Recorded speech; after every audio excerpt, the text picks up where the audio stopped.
Welcome to this tutorial about EXIF Editor. Here's how to edit the metadata inside your image files without any software.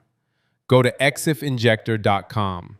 Click Tools, then select EXIF Editor. Upload your image. The editor reads all existing metadata and displays it in editable fields. Now you can change anything. Want to correct a wrong date? Click the Date field. Type the correct date. Done. Want to add a copyright notice? Scroll to the copyright field, type your name and year.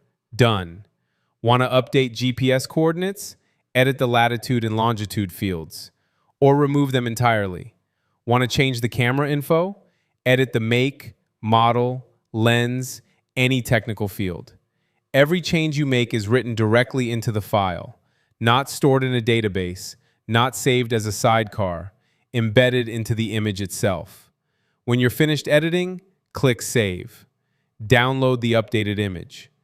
The key difference between the editor and the injector.